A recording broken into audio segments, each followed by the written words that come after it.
And we're live. Hello everybody, welcome into the Flippin Hippos YouTube channel. This is our weekly live show on Sundays. I'm Star the Flippin Hippo if you're new around here. Gonna say hello to a couple people and then we're just gonna jump right into the topic tonight. Land Shark Picker first. Everybody likes to be first, right? I see Lance, Zombie Bargain Hunter, your first live show, welcome in. Canuck Gal, Thrifty Christy, Bargain Shop Mama, hi. Hi Marie. And R. Sharena. And Rachel, hey guys, welcome in. Thank you for joining us tonight. I'm going to wait for a couple more people to come in because I have something important to say before I get started tonight. So everyone that's here, thank you for coming. Today is February 17th, so we have a little less than 2 months to finish our taxes. And if you guys are anything like I think I am, you're really organized, you have everything ready, and you may have already filed. If you're anything like I really am, you're a procrastinator and may be looking at an extension this year. Welcome in Stacy and Mal. I have to get a drink of water. I'm so sorry, guys. Sorry. I've been spending all day sneezing and coughing. I must be coming down with whatever everybody else has. R. Sharena, I wouldn't put your prices low if you're not selling anything.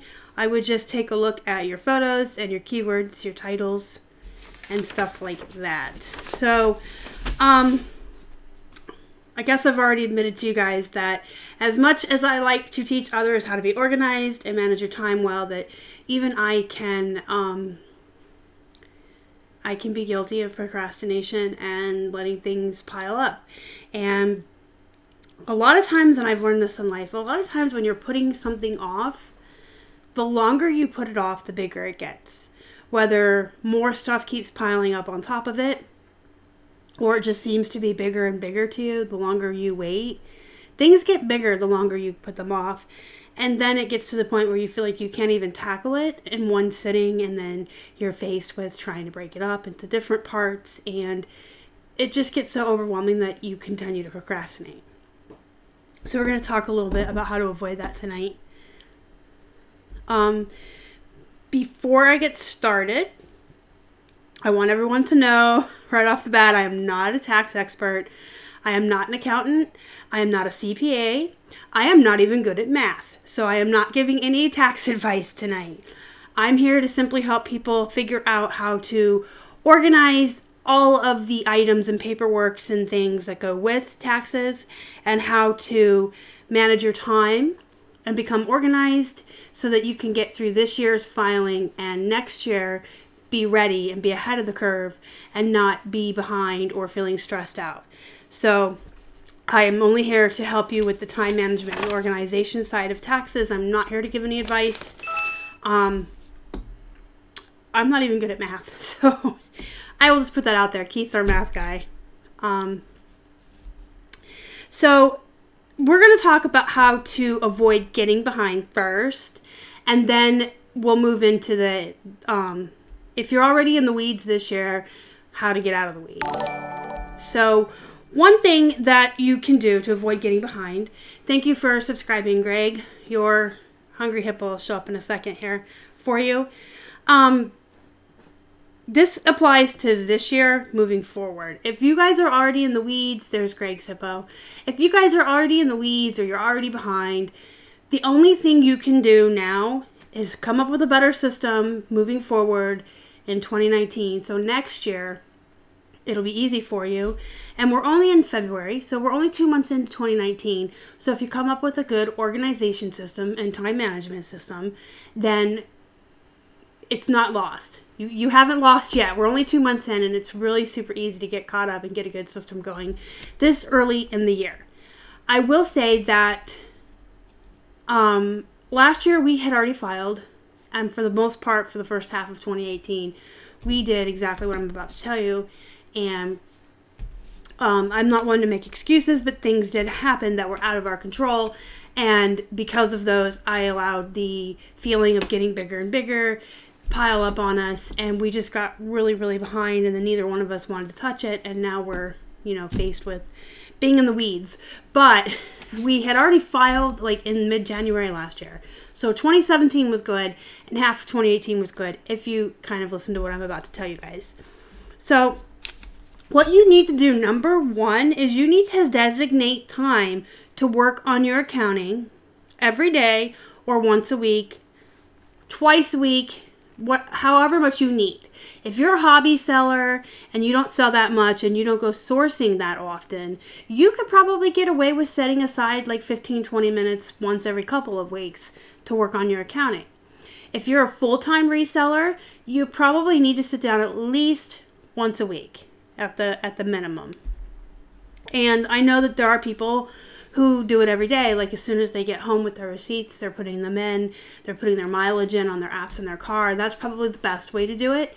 But realistically, most of us don't have the time every day, every sale, every time we go sourcing to sit down and do accounting. So it's just best to pick a time. If you have 15 minutes a day to work on it, that's fantastic. If you have 20 minutes once a week or every 2 weeks, that's great too. You need to just sit down with yourself and figure out how often you should be spending time on it and when you can fit it into your own schedule. And then stick to it. That was part of the biggest problem of what happened to us in 2018. This is going to sound so stupid. I can't believe I'm so far behind because of this, but you guys, I always tell you I'm 100% transparent. So let's just talk about it. So I used to do accounting every Monday. I would do our what sold video, and then while that was uploading to YouTube, Keith and I would sit down and do accounting. And then our trash day got moved. And if our trash goes out Tuesday morning, it only makes sense to clean out the refrigerator Monday night because all the bad food or leftovers that you throw away go out immediately. And then it also made sense to clean the hamster cages on Monday nights so that all of the bedding and the stuff I cleaned out of their cages also went out immediately. So like we were getting rid of, everything from our house that needed to go out on trash day.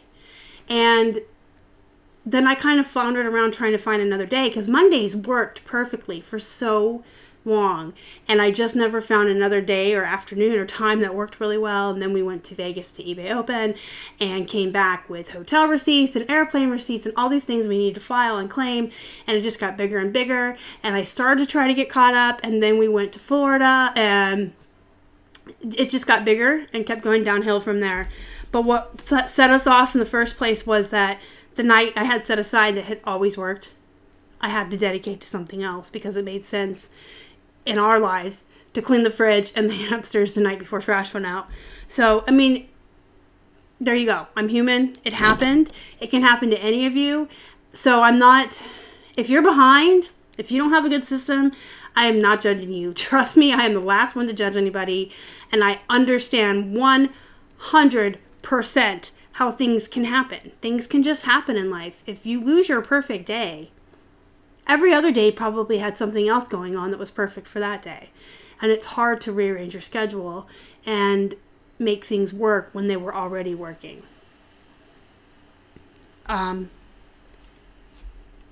So I was reading the comments. So the first thing you need to do to have a good system is you need to find a day and a time, however often you need to do it for you. You need to decide that how much you sell, how often you source, and sit down and work on it that time every week. Put it in your bullet journals, and if you don't have a bullet journal, you need to get a bullet journal. You guys know I always say that.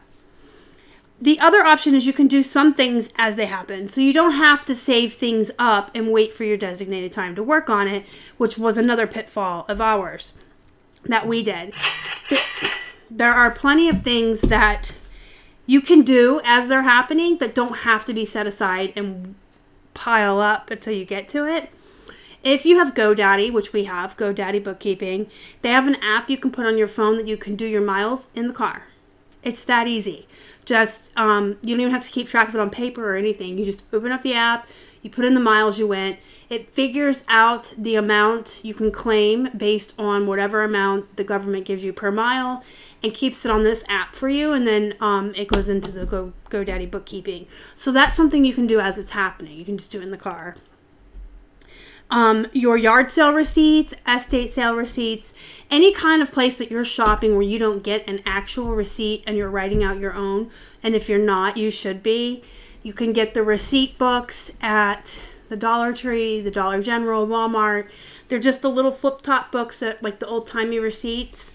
You need to be writing those out every time you purchase from a flea market, an estate sale, a church sale, yard sale, anywhere you don't get a receipt. We used to keep writing those on paper and then try to catch them up once a week. And then we got smart and we put one of the books in my purse and one of the books in the glove box. And just as you are yard selling that day, just, write down. And they don't have to be, they don't have to be specific. I was trying to say perfect and specific at the same time. They don't have to be specific. If you get audited, that's what they're going to look at. Those are your receipts from yard selling. Be honest. Don't ever lie to the government. Don't ever try to cheat your taxes. Just be honest. And those are what they're going to look at. And they understand that they're not going to be exactly perfect. You don't have to write, I went to 4552 Elm Street at 11:52 a.m. and spent $1 on a tie and 50 cents on a book. You can just say, I went to a yard sale on Elm Street and spent $10 on 12 items. It can be that simple. The total amount you spent, total amount of items in the street, and what kind of a sale it was. So there's a Gas Buddy app someone is mentioning. That's good too. The only reason I mentioned the GoDaddy is because if you use GoDaddy bookkeeping, the GoDaddy app mileage thing works with your GoDaddy bookkeeping, so it's not an extra step for you.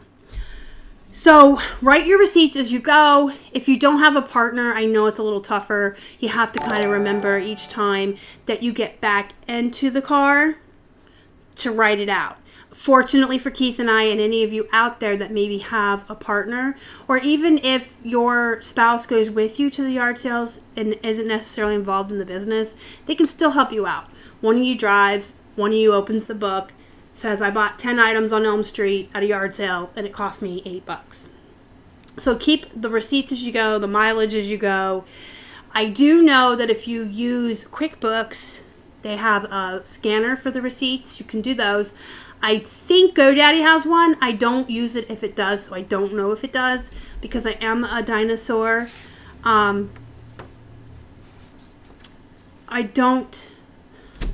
I got distracted by the chat.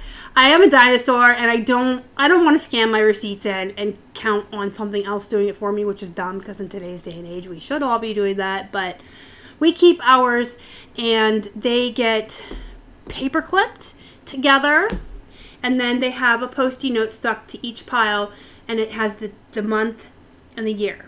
And then those get put in a file accordion by year. And then we enter them in manually in the back end of our GoDaddy QuickBooks. So you can do it that way. You can save your receipts, enter them in once a week, and keep them organized by month and year, and then have a filing system or something to keep them. Thank you so much for the super chats, Georgia Picker and Reselling to Recovery. You guys are going to get your dancing hippos in just a second. Thank you so much. I really appreciate that. There is a dancing hippo for Lance. And Georgia Picker says, for someone who isn't selling their number for $100, well, thank you. And Lance says he's going to write this $5 off his business training. Good idea. So, trying to keep up with the chat while I talk. Yeah, so, okay, Zombie Bargain Hunter says you can take the pictures of the receipts with GoDaddy. If that's your thing, do it. If you're like me and you want to type them in yourself and keep them in a file, you can. If you want to take a picture of them and still keep them in a file, you can. Our system is just to paperclip them together, like I said, with a Post-it note on top. I know there are some folks who use the old envelope system where you can write the month and year on each envelope and put them in there. But you're going to need some kind of filing system. Filing cabinets are super expensive, but they do have the, I wish I had brought it over here to show you, because it's like right there. I can see it. They have the, you carry them around by a handle, and when you pop open the top, they fall out, and they have files in them. Accordion file thingies at Walmart, they're really cheap. But you need some kind of system if you're going to keep your receipts. And there are You can look for them. There are so many tools out there that will allow you to keep track of stuff as you're going. Just don't get too many because you want them to be able to sync. You don't want to have one app for your miles, one app for your receipts, and one app for your accounting. And that's what you're going to use at the end of the year for your 1099. It just gets to be too much. So just try to keep it all consolidated. And I would absolutely recommend QuickBooks or GoDaddy Bookkeeping. I don't recommend trying to do it on your own. Personally, if you ask me my opinion, I like GoDaddy better. 2 reasons. 1, it's less expensive. And number 2, it syncs with eBay and PayPal. So all of your PayPal fees, all of your payments from people who purchase from you on PayPal, on eBay, and all of your shipping is already taken care of. It like syncs right into GoDaddy. So when you open it up, if you sold 150 items last week, all the money you made for all 150 items is already in GoDaddy and categorized properly for you. Any fees you paid on them and all your shipping, already there and done for you. So that's the one I recommend. It costs less. QuickBooks has a lot more goodies with it, but it's more expensive. There are some people that keep track of this all on their own, on spreadsheets and stuff. If you can do that, more power to you.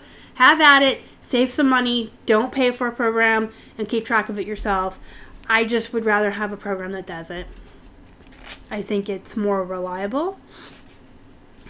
And remember, anything you pay for QuickBooks or GoDaddy is tax write-off because you're using it for your business. So even if you do go the pay route, you can write it off at the end of the year. Yeah, so the accounts, like Reselling to Recovery, like Glenn says, all of our accounts hooked to GoDaddy are all business. Personal stuff is kept separate.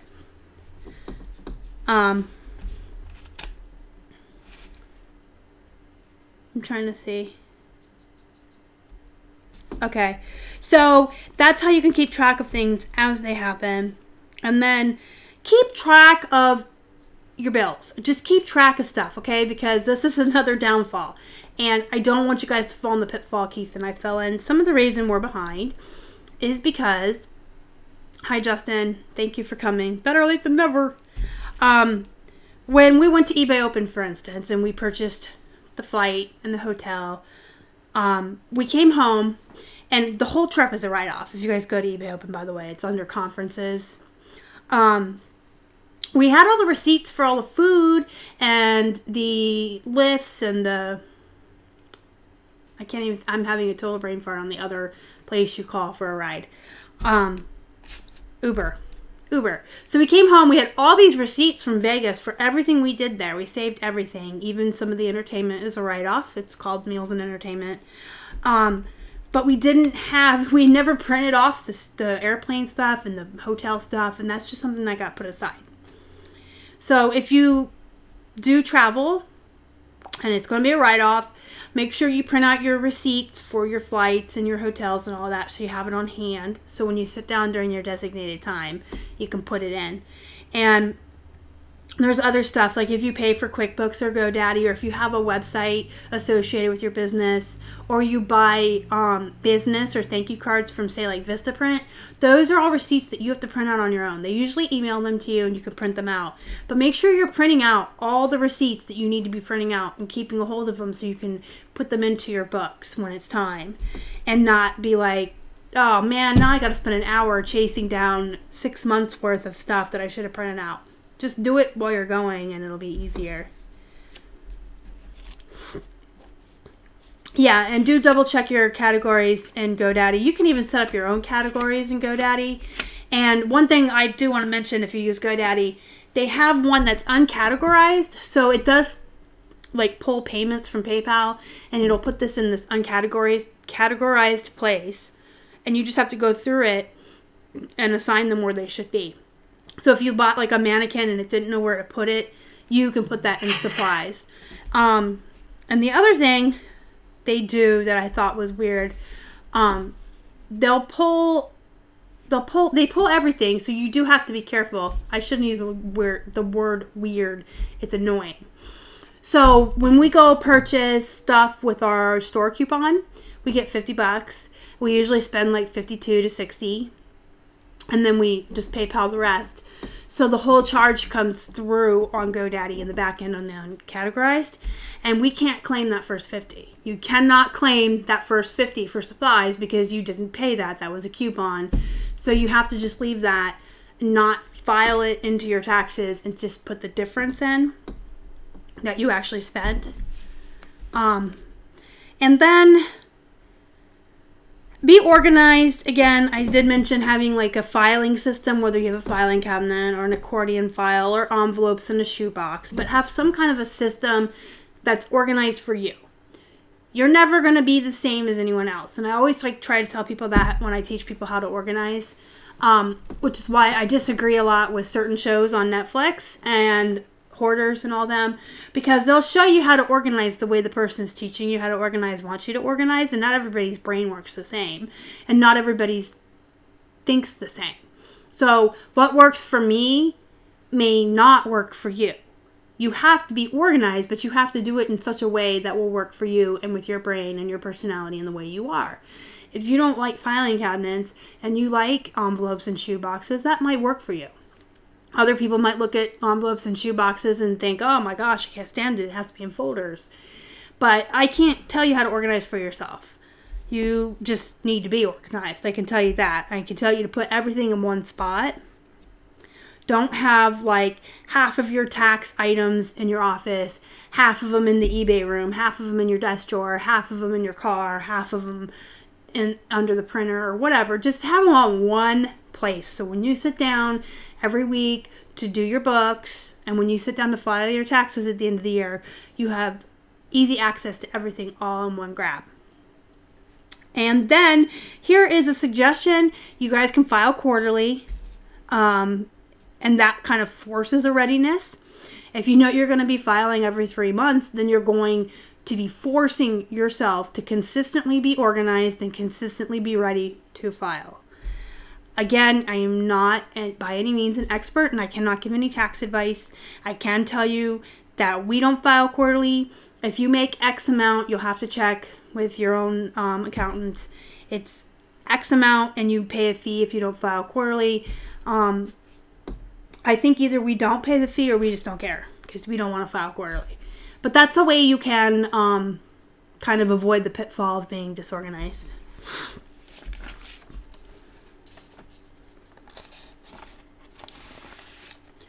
I would just check with a CPA or an accountant's firm. I don't really, I personally would just report everything I made. And then you have all your write-offs that would balance it out. So if you don't think you made a lot, you could still report it and then report all your write-offs. And say you were doing this in addition to another job, that helps with your return on that job. So I always report everything I make. And then just all of your write-offs and everything you can claim. But yeah, check with a tax person in your area and ask them what they think. So that's how you can get organized moving forward for 2019. Just avoid getting behind, designate time to work on your books, do some things as they happen, utilize the apps that are available to you to do that, keep track of everything, keep it all in one place, and then file quarterly if you choose to. Now, if you're already in the weeds, and you have 2 months to file for 2018, and you are in the weeds, and you are freaking out, you guys, I'm going to tell you right now, don't panic. Because the more you panic, the bigger it's going to look, and the worse it's going to look, and you're just going to keep putting it off and procrastinating, and then you're going to find that you're up for 40 hours straight from April 13th to the 15th, and that's not good for anybody. So don't panic. Decide how you're going to do this. So how far behind are you? How much do you need to do to get to where you need to be to file?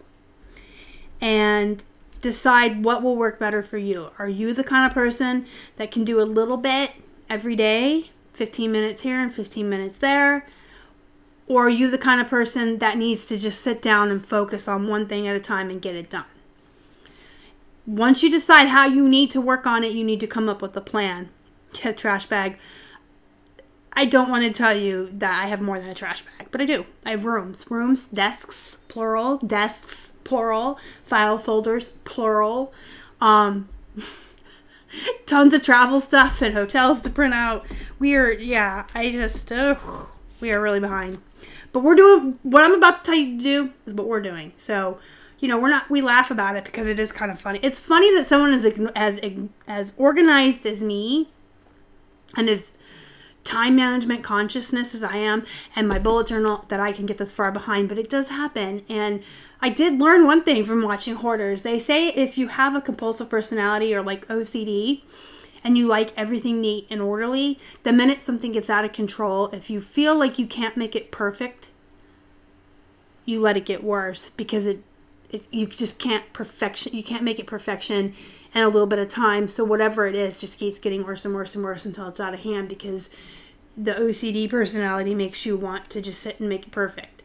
And then if you can't, you just avoid it and it gets worse. So it does happen. I am a receipt hoarder. I am. I keep all the receipts. I will keep them for 5 years in case we get audited or whatever. I think it's 5 years. They tell you to keep them. But the receipts are organized. The receipts are like the one thing we're not behind on. Because they have a specific place they go in my purse. And like I said, even when we came home from Vegas, I had all the receipts. And those aren't hard to sit down and type. And I usually have one of the kids or Keith read them off to me. And I can type really fast, even on like the number keypad. So those are entered. Those are organized. They're in their little folders by year. Those aren't the problem. Let me get a drink of water. So don't panic. Number one, do not panic. You're in the weeds. You got 2 months. How much do you need to do? Can you do it in chunks of time? Or is that just going to make you feel less in control? And do you need to set aside bigger chunks of time? A weekend? A 12-hour marathon? Whatever you need to do, schedule that into your life between now and the deadline. Yeah, Canuck Gal, that is exactly how hoarders happens. They feel like if they can't do it all and make it perfect, they won't do it. And I think that's what happened with me and the taxes, because the paperwork got behind, the books got behind, and I never had time to sit down and do it all, so it just kept piling up. It's so bad. Yeah, I mentioned gas mileage at the beginning, Sturm, if you didn't catch it. You can keep track of that, the mileage that you drive, in a book, and then enter it into QuickBooks or GoDaddy. GoDaddy has an app attached to it, and there's other apps that you can get that you can enter your mileage in the car. Okay, let's get back to if you're already in the weeds. So you decide how you work best. So you're going to either set aside a little bit of time every Monday, Wednesday, Friday, or every Monday, or a marathon 2 Saturdays in a row for 12 hours. Whatever you got to do, but you got to schedule it. You got to put that in your calendar, make sure it happens before you get started. Even if you're going to do this in like 15-minute increments to get caught up, before you start the first 15-minute session, before you sit down for your 24-hour marathon, get organized. Before you get organized and start gathering stuff, you need to sit down, and I really, really, really recommend this, make a list. Because making a list puts everything in a sensible, workable order that you can check off as you do it, and it makes you feel like you are in some kind of control and that you are getting things done and that you are being accomplished and you are doing things. Not only that, the process of sitting down and writing the list will help you to remember things that you may not have remembered otherwise if you're running around the house trying to gather things up. So sitting down and doing the list, you're really thinking, and then as you're working through the list, you're feeling accomplished and you're staying calm and you're staying organized, because you know, first I do this, and then I do this, and then I do this. And it keeps people from freaking out so much, I think. So first list you need to write is everything you need to do. So if you're all the way behind, Number 1, I need to put all my receipts in. Number 2, my mileage. Number 3, find my airplane tickets. Number 4, print out the receipts from the hotels. Number 5, go through all my uncategorized in GoDaddy. Whatever it is that you have that you need to do, write down everything that you need to do step by step that you're behind on, and then make a second list of everything you need to gather in order to be able to do that. Receipts, receipt books, mileage books, whatever your system is. So once you have a list of what you need to do and a list of what you need to gather everything together in one area. If you're going to do this over a course of a couple of days or, 15 minutes 2 or 3 times a week, set it up in an area that it can stay set up until you're done and you're filed, and then you can put it away neatly in some kind of filing system. Because you don't want to be pulling all this stuff out, putting it back, pulling it out, putting it back. So if at all possible, if you can steal the corner of your shipping table, if you can push your printer over and take part of that table, if you've got room on your desk, if you've got room on top of a computer tower, wherever you can do this, when you go down your list and gather all your items, try to put them in an area where they can stay until you're done with them. And then just go through one step at a time and do the tasks that you put on the list for yourself to do. Don't get overwhelmed. Don't freak out. If it looks like you have 50 million things to do, you probably have 50 million things to do, but you can only do one thing at a time. So don't get overwhelmed. Just think of it that way. Think of it step 1, 2, 3. Go down your list. One item at a time. Cross it off when it's done. If you're working on this in increments, set a timer. When the timer goes off, you're done. If you said you were working on this for 20 minutes, Monday, Wednesday, Friday, and your timer goes off and your 20 minutes are over, you're done. Take what you're working on, put it in the pile with everything that you gathered together, and walk away. Don't stress about it. Don't overwhelm yourself. You've got timers at your disposal. We all have timers on our phones. You've got a list that you can work through step by step, and you don't have to feel like you have to do it all at one time. Don't be freaking out. I'm serious. There's no reason to freak out. There are websites that will tell you everything you can write off. You can definitely see everything you can write off if you're using GoDaddy or QuickBooks, because they'll have most of that stuff categorized.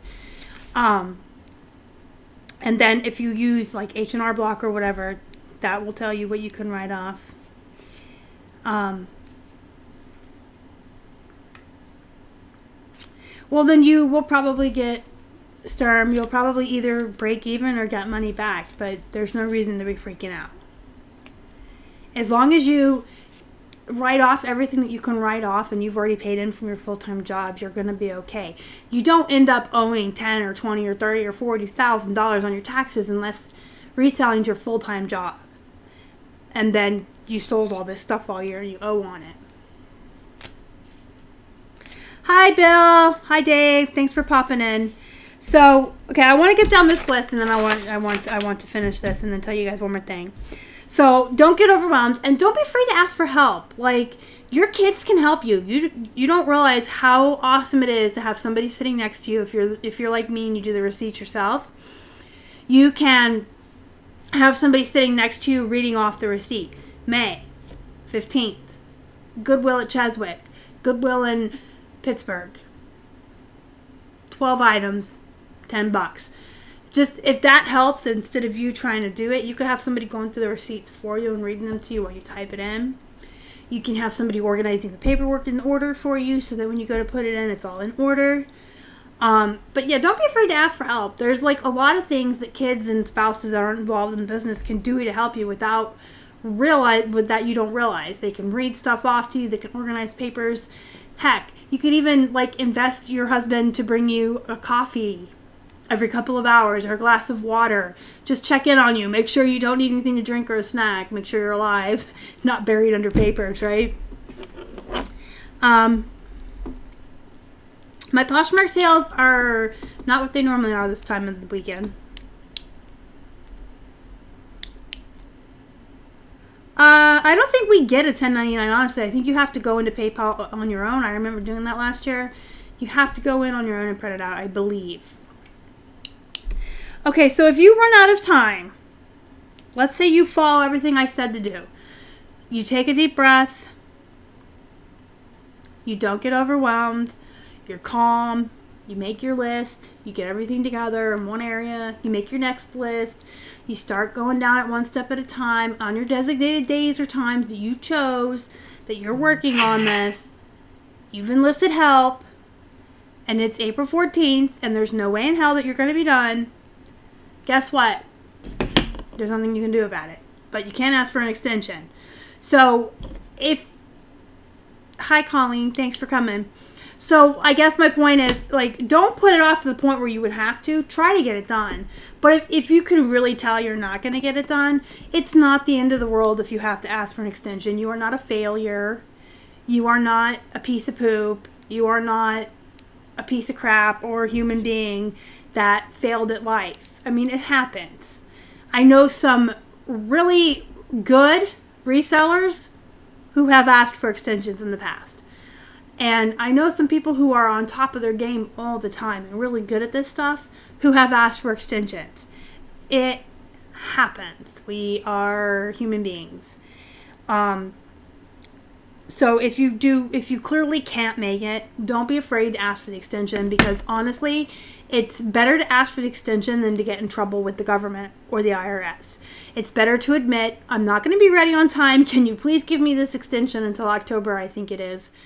And have that, like, permission from the government to take a couple extra months to get done than to be late and pay fees and be in trouble. Maybe they audit you because you were late. I don't know. So I personally, if it looks like we're not going to have time to get this done, I would rather ask for an extension than be late, because there are fees attached to that and they will look at you. But a lot of people ask for extensions. It happens, and I think that that's more acceptable. And then just don't be so hard on yourself.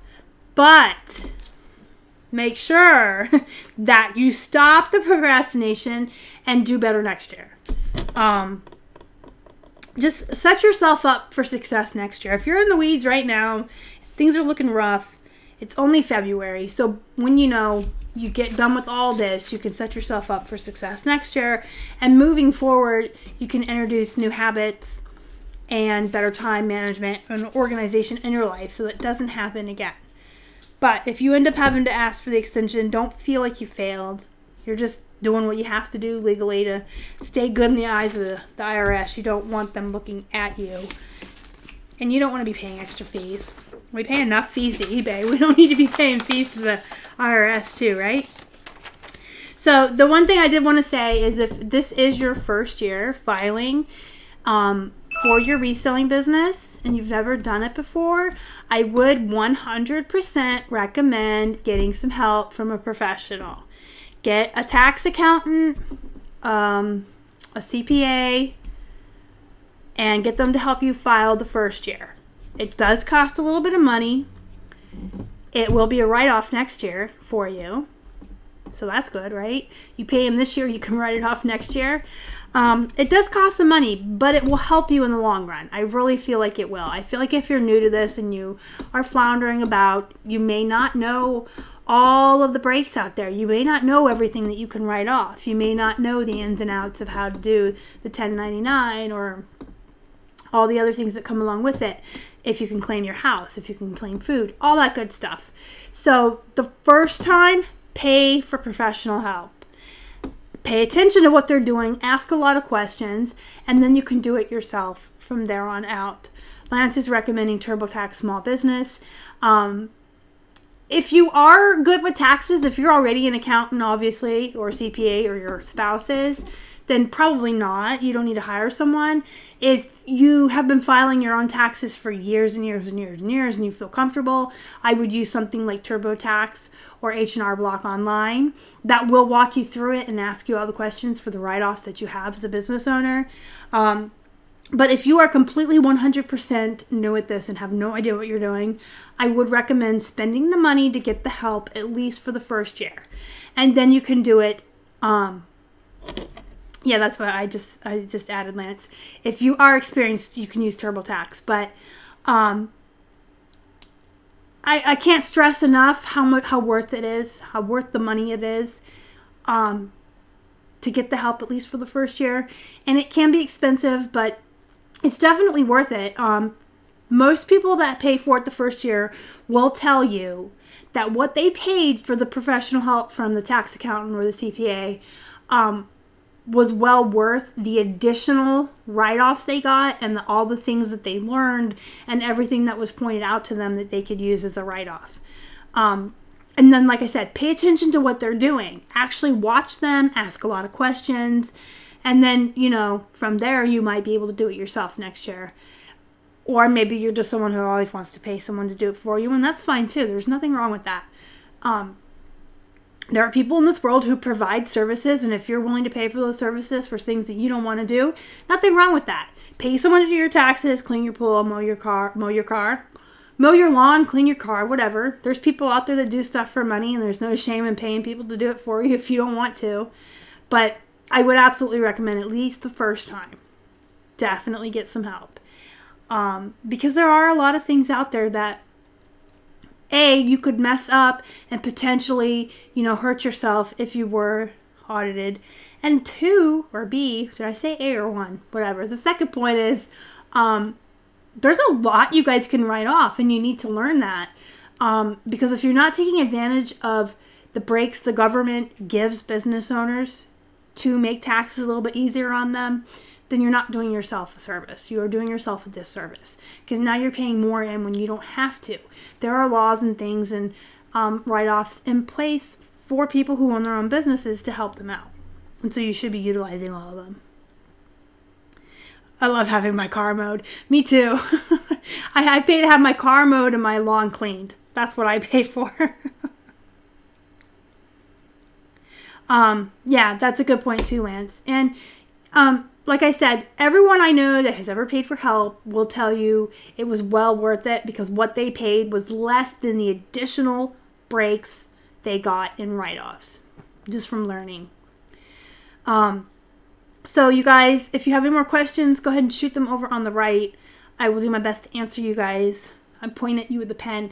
Taxes are serious business, and I'm being serious. I'm not even right-handed. I'm left-handed. That's funny. But this is a very serious topic, and we do only have 2 months left. So I definitely wanted to get on here tonight. And number one, just let people know, hey, you know what? The best of us get behind. The best of us get buried in the weeds. And even those of us who diligently keep a bullet journal and have to-do lists and task lists and run themselves on a timer every day can get behind.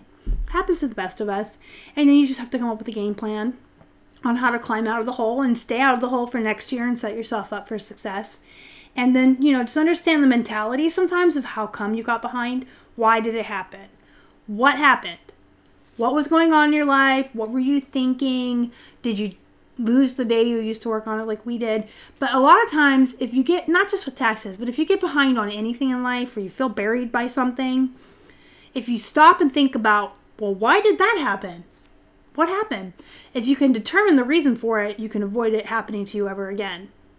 So, this is my first, I am not speaking English today. So, apparently my full-time job is not an English speaker. Yes, this is my full-time job, Storm. I take it you're new to the channel. It's like a nerd. Yes. For those of you that are new to the channel, Keith and I do this together. He is my boyfriend, my business and life partner, as I like to call him. And he had built this up on his own starting in 2016. And I worked in the healthcare field, and I got hurt at work and I became disabled. And so when he was going to quit his job to do this full time, I took over doing it full time because I can't work outside of the house and I'm disabled. And since then, we began building it up for it to be enough to support 2 people so that he can quit his job and be with me. But I do it full time. He does it part time. So how you have 2,000 plush listings? I don't even have that many. I don't even have 2,000 listings in our eBay store right now. That's not a sad story. We're dropping dead weight. We're doing a bunch of stuff, getting rid of some stuff. And usually when we do that, like once a year, stuff will start to sell quicker. So we're down to like 1670 something. We were like over 3,000 at one point. We were close to getting an anchor store, but I know who Craigslist and Taco Stacks are, but not personally. Personally, I know Casey the Rockstar Flipper and Sydney. She's great if you guys do Poshmark.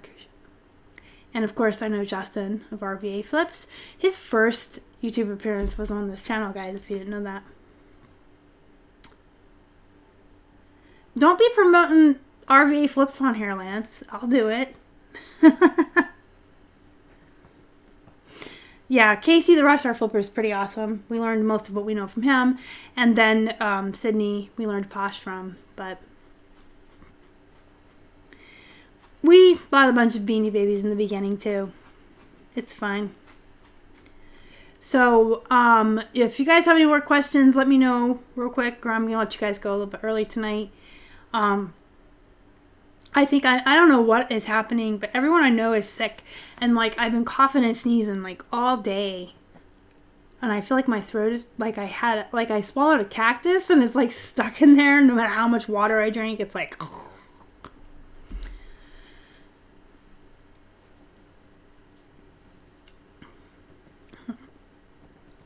Oh, I guess, yeah, okay. Storm actually asked if there were any channels that I like.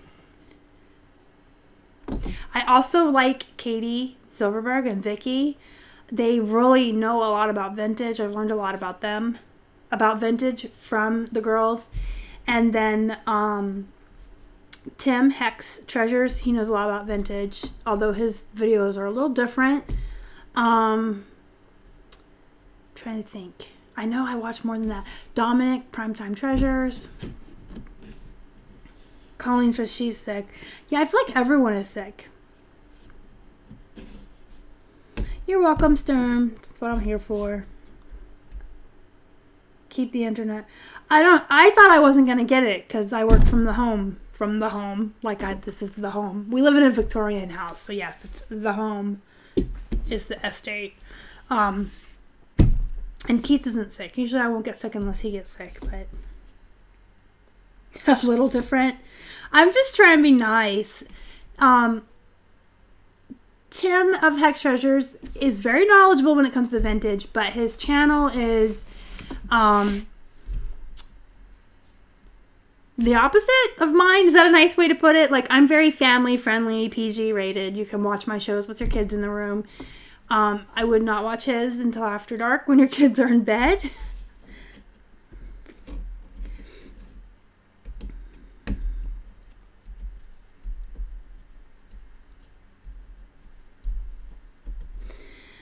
Bill and Dave said bye. I don't know if they're leaving or they think I'm leaving. Tim's is like a rated R sometimes, though. For real. Because you can only have one, as far as movies go.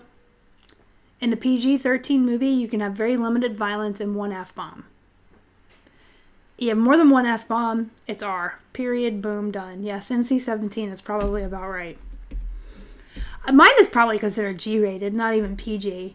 Because I don't even drop words that you would hear on primetime TV usually. Usually. Sometimes I will. So I'm like watching primetime television.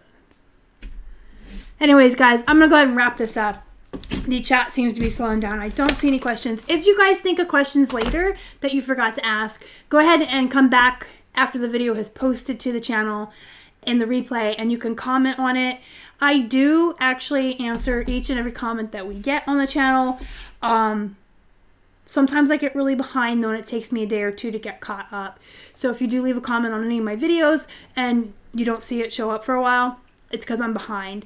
I hold my comments back. They have to be approved to be shown on the channel. So if you comment on a video, your comment won't show up until I approve it, and I don't approve until I comment. if that makes sense. So I try to go through once a day for about 20 minutes and approve comments and reply to them. And the only exception is if someone is a turd or really rude or a jackass, I usually just delete them and don't respond to them at all. And if you continue to do that, I will block you from commenting. But I've only had to do that with a couple people, so yeah, I do ignore Lance's, but he doesn't even have to wait for approval because he's a moderator, so his comments go right through. Our eBay store is down below in the description box. All of our information is down below in the description box. You can find our Facebook group if you want to join our Facebook group. We have a really good group of people in there that know a lot about a lot of things. We have plush experts and vintage people, people who do crafts. We have people who do clothing and electronics. We have a really great group in the Facebook group. So that's down below if you want to join our Facebook group. And then all of our social media is there if you want to follow us on those. And then our Posh Closet and our eBay store are down there as well. And the email. I will tell you the fastest way to get a hold of me is probably either by tagging me in the Facebook group in a comment or messaging me on Facebook. I do check Instagram comments not as often as I should, and I don't have them set on a notification. And email, I'm really bad about checking. I'm the first one to admit it. So and comments, like I said, I can get behind on. I do answer each and every comment, but if you want me fast and you want me quick, join the Facebook group, tag me there, or send me a message on Facebook. That's the fastest way to get a hold of me. That's the only social media I have notifications on my phone. And I think that's everything. See, Tim comes in and tells me he was busy cooking hippo steaks. That's the kind of person he is, guys. That's what I was talking about.